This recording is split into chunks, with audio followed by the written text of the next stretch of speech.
and welcome to Crackin Up, the podcast where we explore the science, strategies and stories behind musculoskeletal health. My name is Laura Rigby. And I'm Francesca Alison Lewis. And we're both chiropractors here at Maidpay Chiropractic Clinic. Today we're looking at one of the biggest and most overlooked joints of the body, actually probably one of the most, well, if not the most, support-bearing joint of the body as well, the hip. So, whether you're a chiropractor, a student or someone who just wants to move better, today we're going to dive deep into hip anatomy, common dysfunctions and research-backed hints and tips on how to move and practical tips that you can apply in your everyday practice or even in your daily life. So let's get stuck in then. Talk to me about the anatomy of the hip, Francesca. Of course. So this is our pelvis, our spine and our hip. So our hip has the long bone, so the longest bone in our body, which is called the femur, our leg bone. Really hurts if you break it. And then this bone goes into what we call our acetabulum, which is basically the ball and socket joint. And then this connects to our pelvis. So it's a big bone in our body and one of the most important bones actually, and important joints in our body. There's a lot of structures that go around this, a lot of nerves, ligaments, ligaments, muscles to support it, because you've got the weight of the upper body coming into here, but then when you're walking you've got the upper body pushing into these joints just here and into your hip bones here, so it's held together very, very strongly by lots of strong and fibrous tissue and strength tissue like muscles. Is that a good, better explanation? We're having a day today, it's Friday and it's hot outside.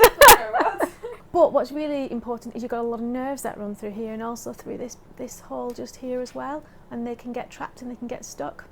So you've got your obturator nerve, the femoral nerve and the femoral vein, an artery, and also the sciatic nerve, which I think everybody's heard of, because everybody comes in with sciatica.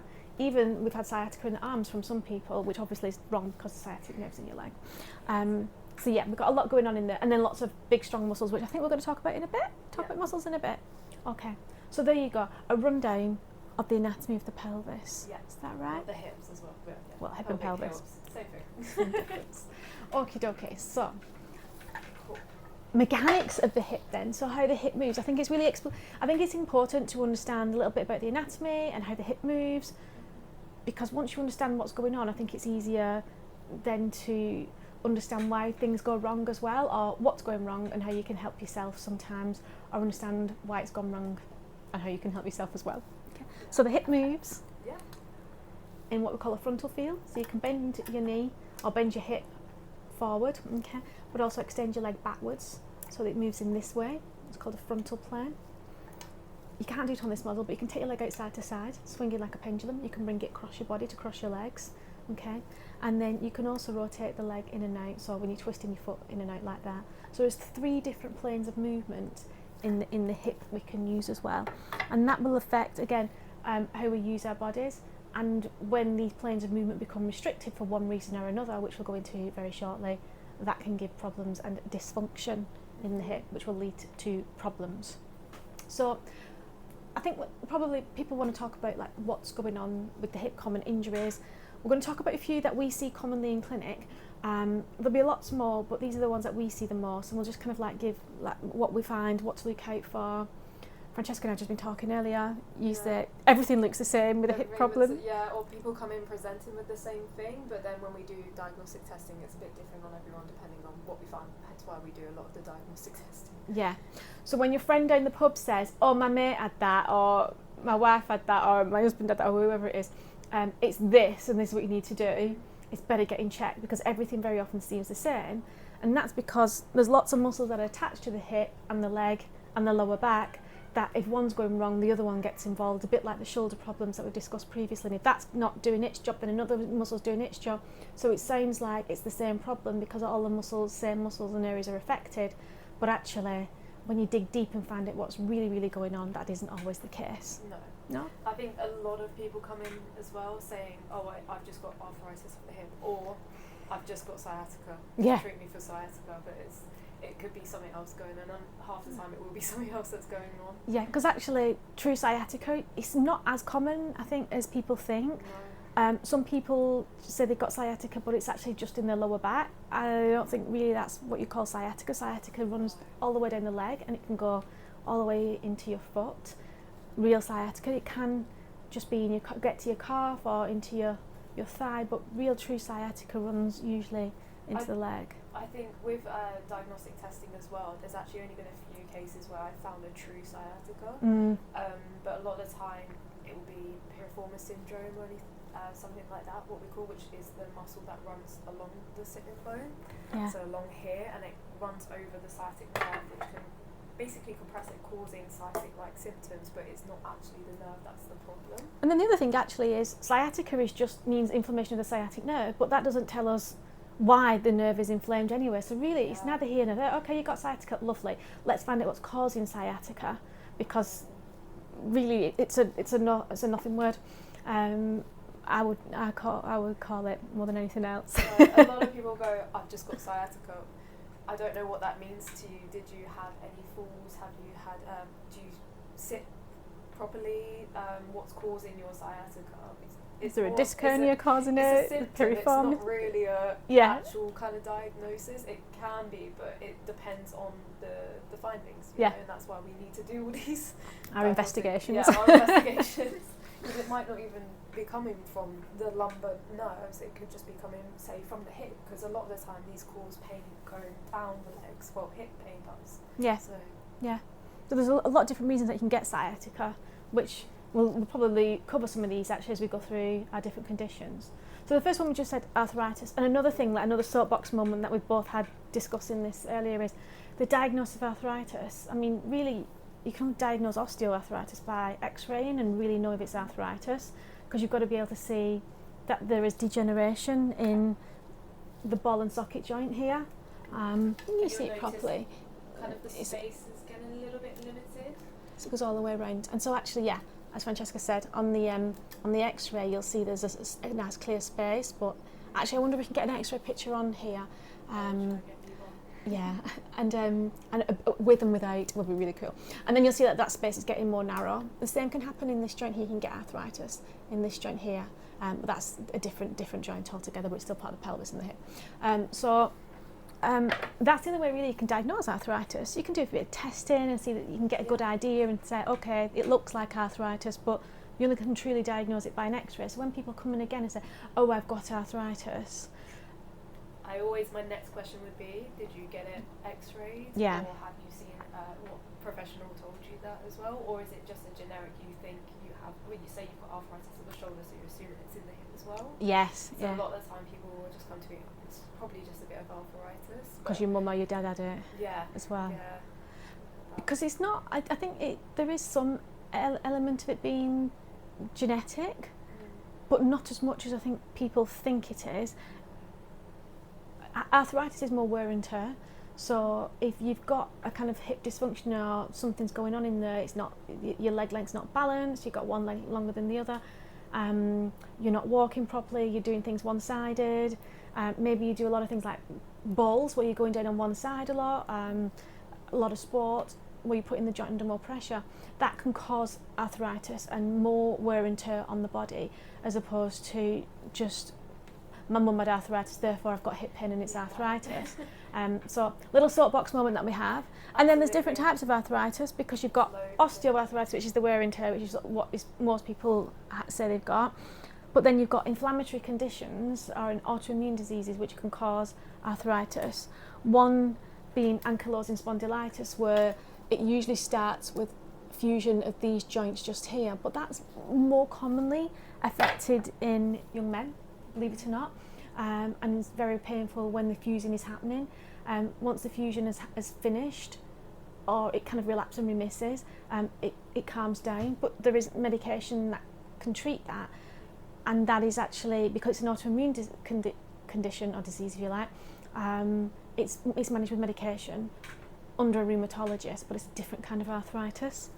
No, and we can help that. We've seen quite a few people with AS actually, and we can help mobilise and help, but we wouldn't go through chiropractic adjustment very gentle, because obviously it's fused. We wouldn't do any kind of droppings or anything like that on something that's fused. Yeah. It can cause complications. But I think as well, going back to arthritis, a lot of people say, oh, it's arthritis due to restricted movement, but then we also have muscles, ligaments all around our hips that people think, oh, it's really restricted going inwards, so I assume that it's arthritis or it's pinching, where actually this could just be a muscle that's really tight.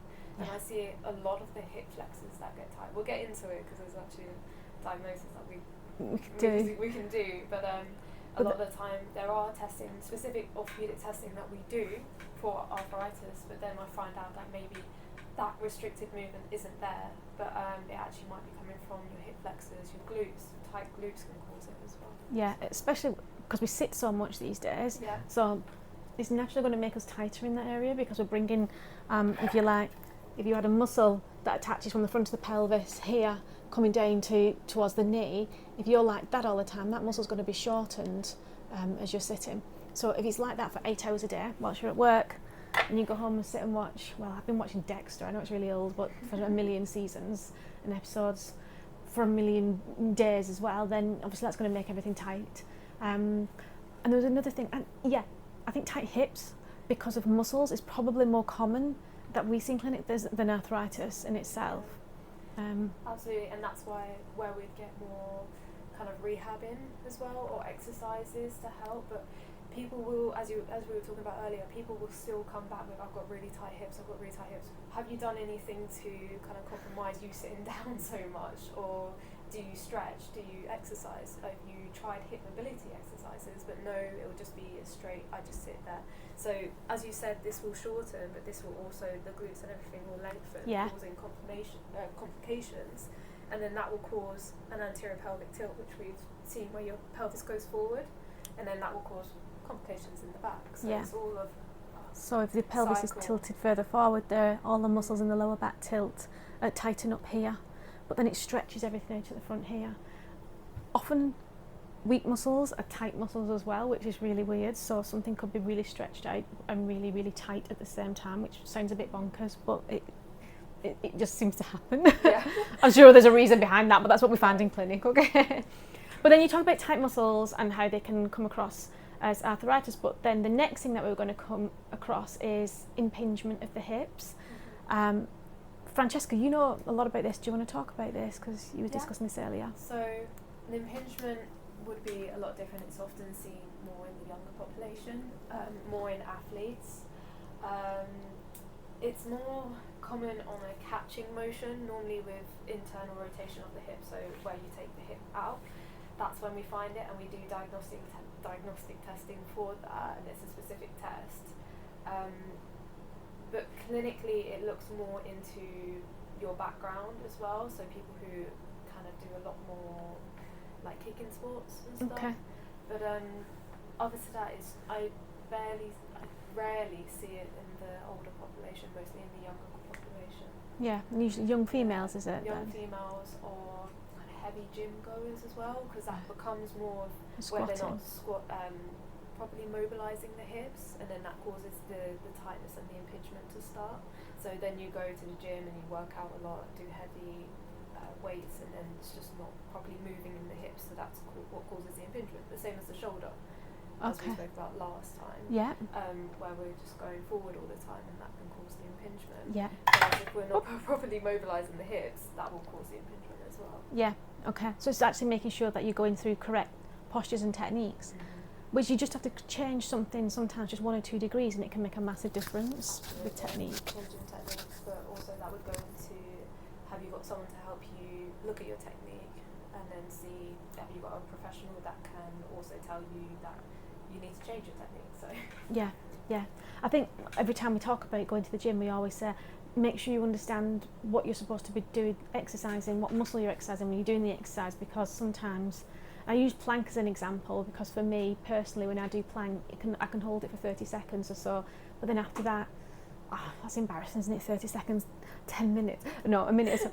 And then my lower back starts hurting. Well, I'm no longer planking now, so I might as well just stop, because the exercise is then redundant, and then I'm risking injuring my lower back. So sometimes you've got to kind of keep the ego at the door when you come into a gym, and you need a bit of ego so that you can get an extra 2 squats in or something and got your PB, but at the same time not that much ego that you're going to injure yourself as well. So absolutely. Always that happy medium. Yeah. The next one we're going to talk about is something called greater trochanteric pain syndrome, another great one for Scrabble. But I think before we talk about this one, we were talking about Q angle, and when we fluffed up our anatomy when we couldn't think of all the words, we haven't been drinking rosé in the sun yet. Okay? No. We need to talk about a Q angle, which is the angle between the pelvis and the leg, and this is really important for females, and this is why quite a few females are more disposed to certain conditions and hip problems than men. Do you want to do the Q angle? Yeah, can do. So the Q angle, how we'd measure it. Sorry, I'm stuck. So we'd measure it from this top bone here, and then we'd go down to, you don't have the knee joint here, but we go down to the side of your knee. You can feel the bony part on the side of your knee. You can't see my knee, I've just realised. It's like on the outside of your knee. And we'd measure the angle there, and then we'd come up to this bone here as well. So then we'd measure that angle going onto the patella of the bone, so the main kneecap. And we'd see kind of, it would look like this, how many degrees the angle is basically. And because women, we've got naturally bigger pelvises, we will have a greater Q angle, and then this can cause a lot of problems with, say, where it's kind of more stretched out with the muscles, and then it causes our knee to go in more. So women's pelvises are more like that, when men's pelvises are quite higher. And actually, just to put your hands on a man's hips, his hips will be much higher up than a woman's, because our pelvises flare out like that. So the angle between like the top of the pelvis here and the knee, there's going to be much more of an angle like that as well in the legs. More straight. So when you see a man walking, he's kind of walking like that, but a woman walking is a bit like that. I'm going to have a great imagination for that one. But with your angle being more like that when you're walking, it puts more pressure on the hip itself, but also the structures from really the ankle all the way up to the hip in it as well. Specifically the knee to hip kind of ratio. So women usually present with a lot of knee problems, hip problems, and kind of problems related to gait as well. So gait is your walking stance. You'll see it sometimes with pregnant women, or maybe a little bit larger women when they've got big hips, that their knees will go in. Yes. And this is basically a compensatory kind of cause from it, and it's very common in females, maybe aged between 40, talking about GDPS, and it can actually cause muscle tendinopathies where it's stretched out. So the glutes are very important in GDPS as well. So that's what causes. GDPS is the Greater Trochanteric Pain Syndrome. You've got to keep looking at about. It's just shortened. And it can cause glute medius, glute min, tendinopathy, and bursitis as well, because it's aggravated due to how you walk, how you sit, how you sleep at night, sleep posture as well. If you lean onto your hips too much, or crossing your legs. Normally we find that the person who crosses their right leg over, they'll feel it more on their right side. We both sat with our legs crossed, by the way. Yeah, because we've got to live our lives as well, but eventually it will catch up. So kind of like, if you do cross your legs, you catch yourself, what you need to do is then cross. If I do that, I'll go over the fork, but cross the other side so you get a bit of balance. Really the ideal is don't cross your legs at all. It was quite funny because I was having a conversation with a patient about this. Women get taught you're always having to cross your ankles, cross your legs, or like sit very nicely with your legs to the side growing up, and then actually it's really bad for us. Yeah, just sit like a man. Yeah. So just not spread, but you mentioned a couple of things. Tendinopathy. Do you want to explain what a tendinopathy is? Yeah. Tendinopathy. So we have tendons, ligaments in our body. So the tendons are what attach muscle to bone, and these can become inflamed due to certain postures, over-exercising, under-exercising. So kind of a given, but it becomes inflamed, and that can cause a lot of pain. So normally when we see a gluteal tendinopathy, it will happen actually at the side, what you think is your hip joint, but it's where it's attaching from the glute to what we call the greater trochanter. So here, so when you can imagine your glutes here, and then these are all pulling, and then this will cause inflammation around here, and it'll be quite tender and sore. So tendinopathy or tendinitis is basically inflammation of the tendon. I think a lot of people come in with pain at a bone, and it could be at the hip bone, at the pelvic bones. A lot of people come in and go, oh, well, the pain's there, and it's like, it's on the bony point. But the problem's not where the bony point is, that's where the tendon's kind of like pulling. and it's very inflamed there, but that's not where the problem is. So I think some people think when we're treating, they don't really get it. Yeah. But we do get it. It's just that you can't massage a bone. So we try and massage the muscles that are tight to help with the tendinopathy, to help release some of the inflammation, the pressure that attaches to that bone or that joint area. The other one that you mentioned was bursitis as well. So maybe just explain a little bit what bursitis is. So similar to tendinitis or tendinopathy, so there's a bursa in our hips. And a bursa is? Bursa is basically a fluid-filled pocket. Pocket that protects our joints, and this can become inflamed, and then when it does, it be really painful. So it's supposed to protect us like that, but it can get worn and irritated, like we spoke about kind of with the shoulders before. And when it gets irritated, it causes a lot of kind of pain, dysfunction, restriction. Inflammation. Yeah. I think a lot of people I've seen quite a lot of this in clinic myself, and there's a few causes. So it could be caused by like a direct injury, so you could fall onto your bum and that could cause bursitis, but also it could be what they call microtrauma. So we've already mentioned about the hips being out of alignment. If your hips are out of alignment and you're walking on that for a long time, we talk about arthritis and the wear and tear, but that can also affect the bursa, because if the bursa is being affected and rubbing over, you keep rubbing your hands together, it's going to get a bit warm, and that's where the inflammation comes from there. It's like microtrauma over time. But also we predominantly lie on our hips or lie on our sides. A lot of the time people go, I've got really bad night pain and it's on my side. It might be that the bursa is inflamed and that's causing the pain as well. Yeah.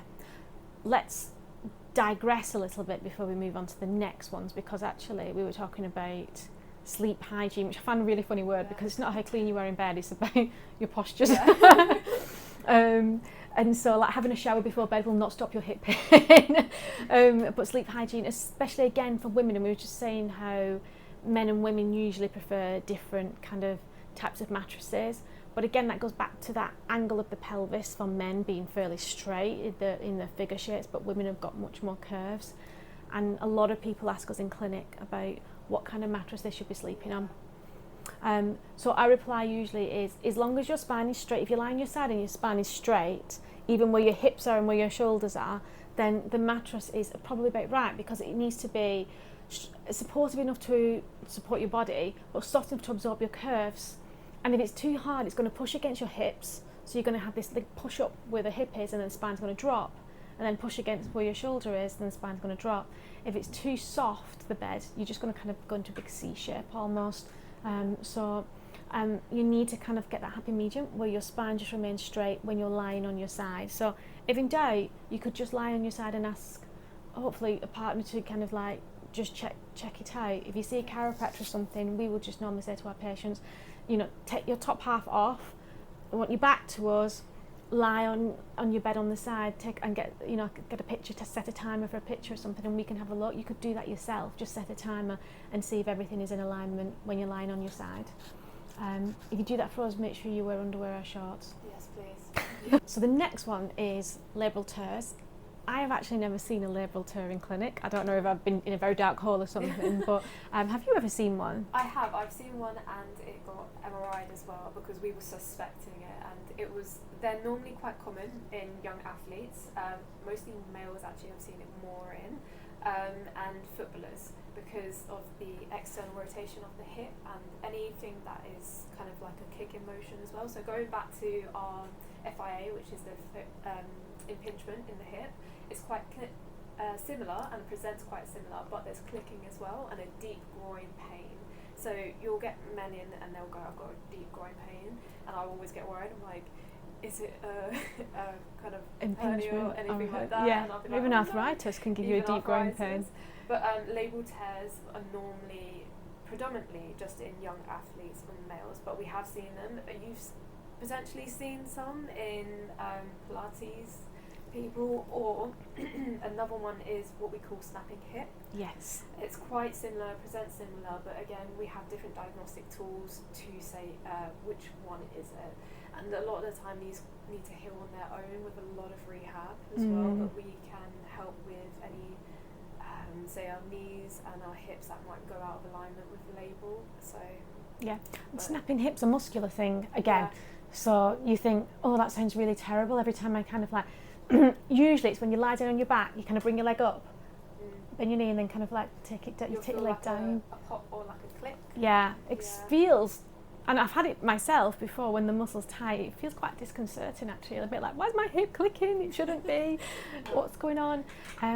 But actually it's just a tight muscle that needs releasing. Yeah, so but a label term, you would be able to tell that is a deep pain. It's quite, doesn't go away. No, it doesn't go away. Whereas this will, with the snapping hip, that would come on certain motions, say just kind of like extension and then, extension of the leg down. I think normally we look for if there's an injury, say you ran off a curb and then that sudden shock down and then that's where they felt the hip go. That's one that we'll look out for as well.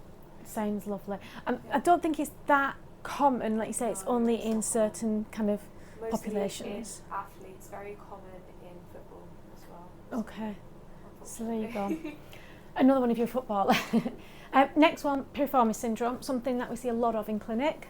Yes, my favourite. Piriformis muscle, actually, it's only small. It's probably about the size of your fist, size of a pern. It sits in your bum. It is a pain in the butt. It is a real pain in the butt. It's about here. And the sciatic nerve will run this way.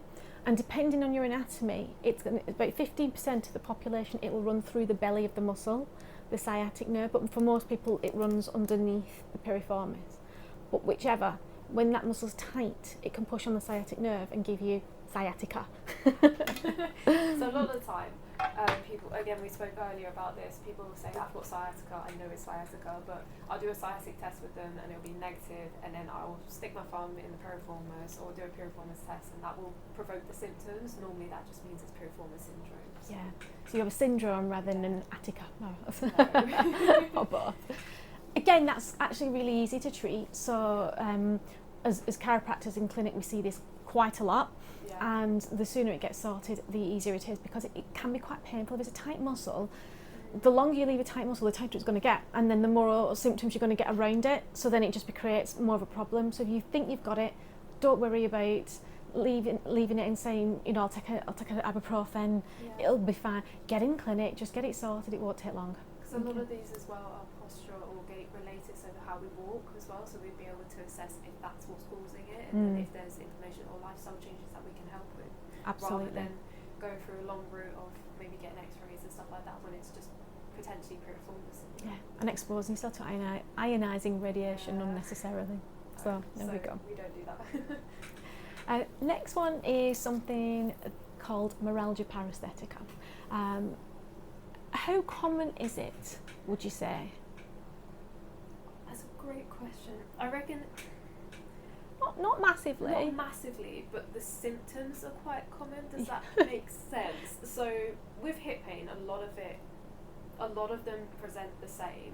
Meralgia paresthetica is basically all of them in one, with extra, basically the top of your thigh pain, and it can cause like a burning sensation on there. And there's specific tests that we do, again coming into the diagnostic test, that we can do to test this. So when we do the hips, we test range of motion, but there's nerve testing that we do as well that can test for this. I have it. Mine's more what we call lateral, so the side of the leg. And so for me, I only have to lie down on my back and it comes on. And also, if I lie on the sofa and my dog comes and sits on that leg, it goes straight away because it's putting more pressure, stretching that nerve even more. It's not as easy to treat because I've had this a long time. Hip stretches, nerve flossing, and I do have tight hips and I stretch it, and it does help. But you've got to make sure that you keep on top of those exercises, because the minute that you stop, the problem comes back, and the tighter the hips are, the worse the problem is as well. Quite an unusual one. Mine actually came on after when I was a student and I stayed at a friend's house and slept on the floor on a blanket one night, drunk. And it was great until I woke up in the morning. I couldn't feel my leg. You could probably stick a drawing pin in sometimes and I can't feel it. Yeah, so numbness and tingling is also the symptoms that you get for it. But again, it's quite scary when people say it's scary when they come in and they say, oh, I've got this really bad nerve pain. Is it from my back? Where is it coming from? That's usually the hip. Yeah. Wearing tight clothes. being overweight, where the belly hangs over, can push on the nerve as well, or just having tight hips, again crossing your legs as a woman makes the hips tighter. So postural related stuff. But it does feel probably more scary than it is, because it's very intense numbness or burning or both. But actually it's probably not. Again, it comes back to like, the sooner you get things sorted, the better it is. The sooner you know what it is, then you can do something about it. So get stretching to stop that from happening. Yeah. And basically, again, it's a compression of a nerve at the same time. So how we spoke about piriformis syndrome, it's different nerve. But a different nerve, more frontal. So it's actually your lateral femoral cutaneous nerve that's been compressed on this one. So there's a lot of nerves in the hips, well, that not in the hips, that run along the hips, that can cause all these pains. I think mainly because you've got the bottom part of your spine here, it shows a few nice neat nerves coming out, but actually it looks nothing like that. It's like a big horse's tail with loads of nerves coming out. And they will either merge in some instances to form bigger nerves, like the sciatic nerve or the femoral nerve or the obturator, and so lots of nerves will stick together, merge into one, not rather than stick together. I think that's the wrong way. Then they become the big nerves going down into the legs and the foot. So it's easy to injure this area. Another thing that we see, going off on a tangent again, but sitting on this bit, because most people, you've got sit bones here, which you'll feel in your bum, here and here. And if you sit up properly in a chair at a desk, okay, you'll sit on your sit bones normally. But then as the day goes on, and if you're on a sofa, particularly sofas these days because they're so big you can't reach the floor, we tend to kind of slouch and not really sit on our sit bones anymore, but we start to sit on this bone here. Now we've just said that you've got a lot of nerves coming from here, so you don't really want to be sitting on your sit, but on this part here, because you're then compressing these nerves. The other one, given the time of the year it is and it's holiday time, is the sunbeds, where you're in that semi-reclined position where you're not sitting and you're not lying, you're kind of in this position reading a book. Now there's a spa near to where we live, and if I go there and I sit on that sun lounger, which is indoors, I go numb straight away.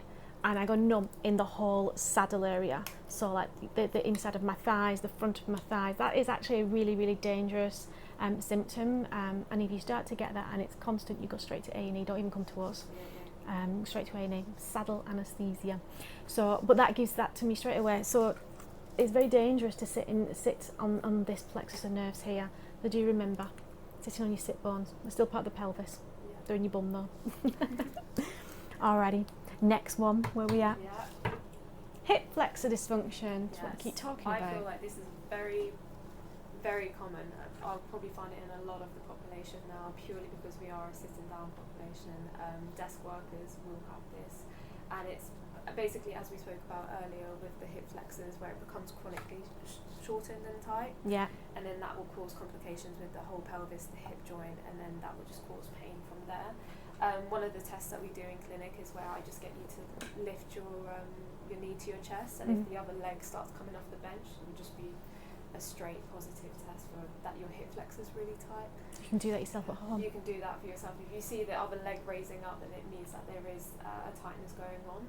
But normally people will get worried that, again, it's arthritis or something like that, because it present as a pain coming forward. It feels it, because hip tightness is very uncomfortable when it's bad.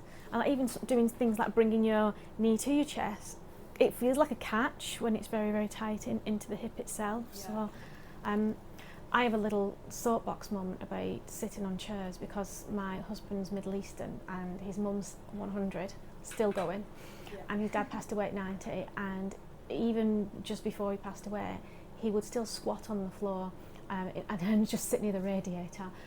His mum, there is absolutely nothing wrong with her physically. She can still bend over, pick something off the floor, squat on the floor. There are her own hips, there are her own knees.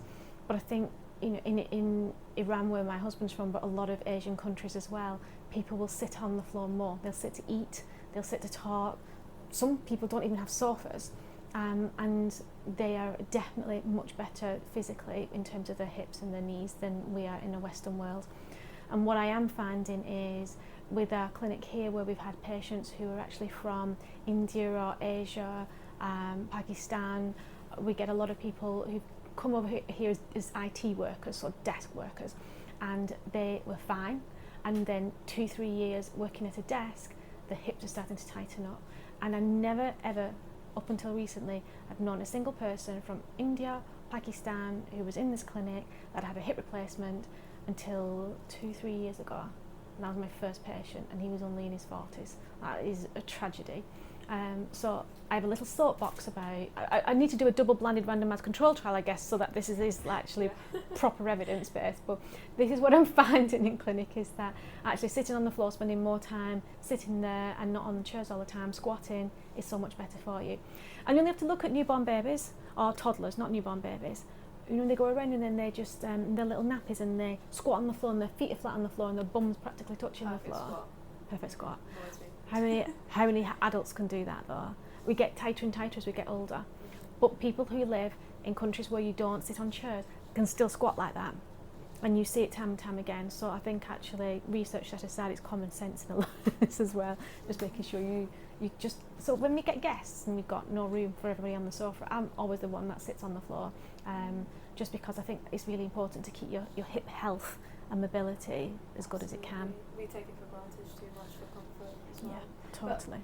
But you saying that as well, a lot of people come to me for like desk chair advice, actually, and one thing that's becoming more common is the raising of the desk. So much better. Sitting to stand in desk as well. If you can, I recommend them because it gets you more active, and then you can move about, move your hips in and out, just see, and it resets your posture as well. It stops us from going into that, what we spoke about earlier with the anterior pelvic tilt too much, or where we start sitting on our sitting on the nerves because we've become lazy, we're tired, we want to go home. Another one as well is if you do have a sit-stand desk, rather than actually have a chair, get one of the big Swiss balls, blow it up, because then you're moving.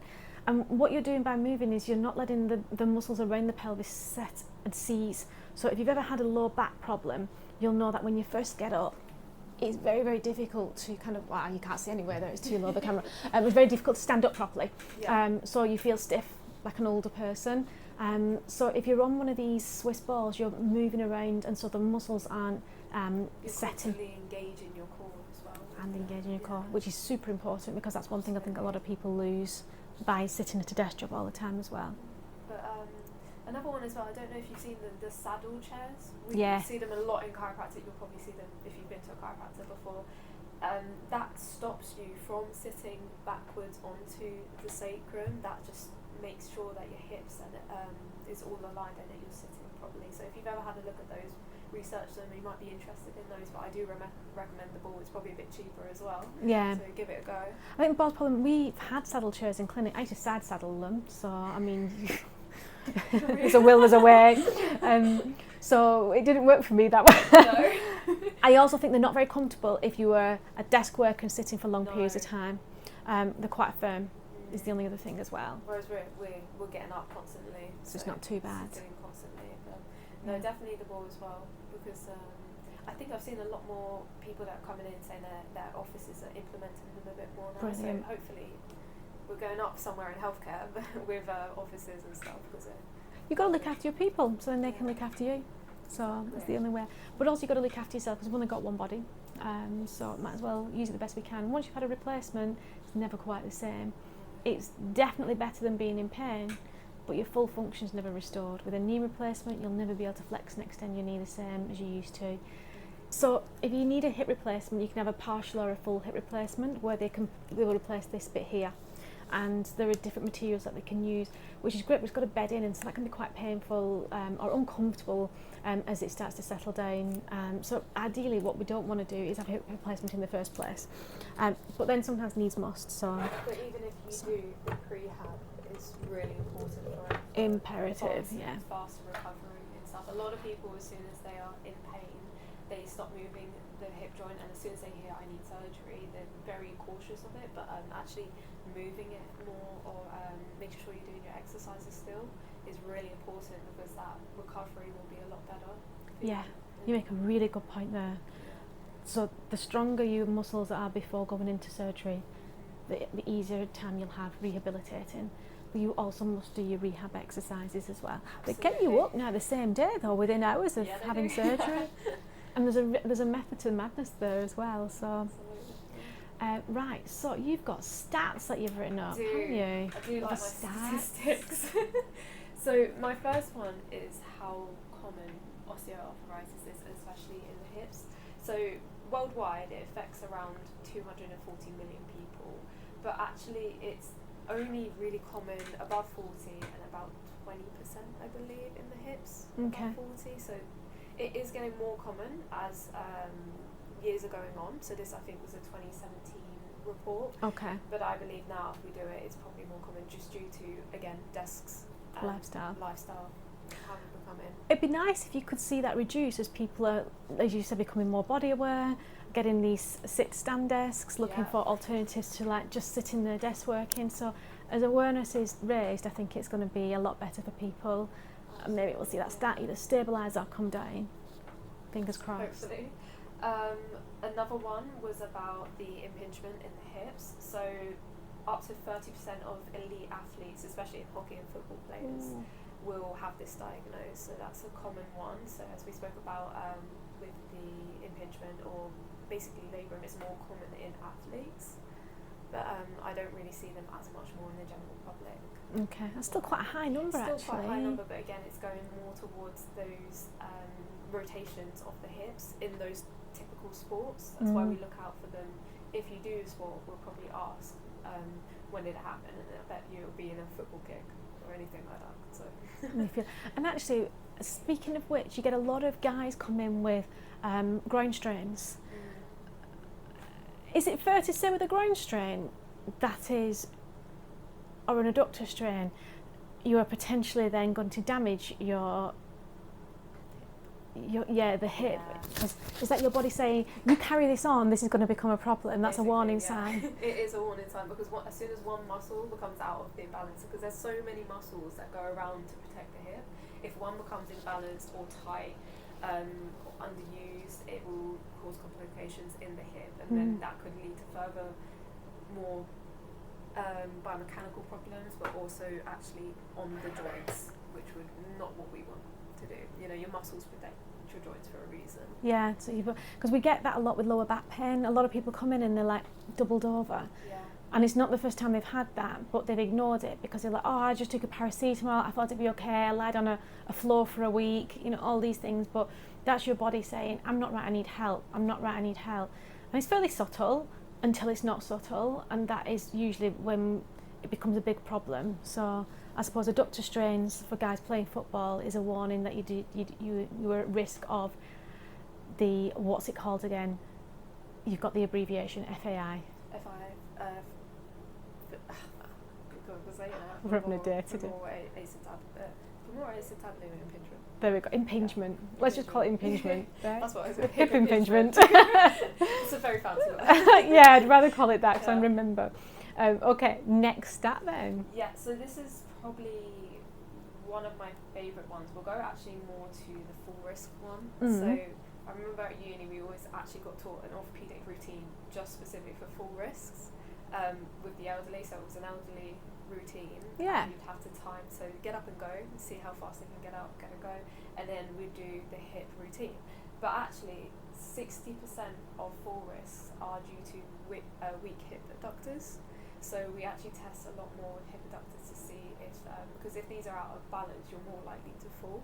I know it sounds very strange, but they're very big supporters of your hips and stabilizers. Yeah. Think about when you get seated to standing as well. When people can't do that, there's probably a weakness going on around there. But 60% is a big one. That's a big number, and I think certainly in the elderly, once you've broken your hip, the outcome is not good as well. So you really want to work towards keeping the muscles around the hips strong. Not just so it stops you from falling, but if you do fall, you're better protected. Okay, so that's not a nice one to talk about, but it's a very, very serious matter as well. A hip fracture in somebody older is the outcome's not good anyway. So you want to work to avoid that. I think what we'll do with that, actually, we do have an elderly hip strengthening routine. Which we can put on our, we'll put it on YouTube as well. So we'll put another video up and on our social media at Maidenhead Chiropractic Clinic, so that you can actually have a look, or you can show your grandparents or your parents or even yourselves, because it's a really good routine that people should know to keep the hips stronger. And this is probably aimed more at elderly people. If you're younger, then you can obviously use weights and work harder with your squats and other hip stabilising exercises, but this one is specifically for fall risk, isn't it, that we've got. Got anything else to add? Not to those. I think those are our biggest conditions and statistics going on there. Bit of stats, few soapbox moments. Yeah. I think we've covered a lot there today, and there's a lot of information. As always, if you've got any questions, then please do find us on Maidenhead Chiropractic Clinic on Facebook or on Instagram, and you can DM us. You can also contact us on through our website, which is maidenheadchiropractic.com. But if you could do us a massive favour and like and share this and follow us, and that's just to help us to get the word out so that more people can inform themselves as well. We're going to post a video as a short, as we've just said, for elderly fall prevention, but also we've got some exercises and stretches for the hips as well, which Francesca's very kindly done for us already. It's already on our Instagram, I think on our Facebook as well, but we will repost it as a short video here so that you've got that too. Yeah. Alrighty, so we'll see you next month. Thanks for watching. Thank you. Bye.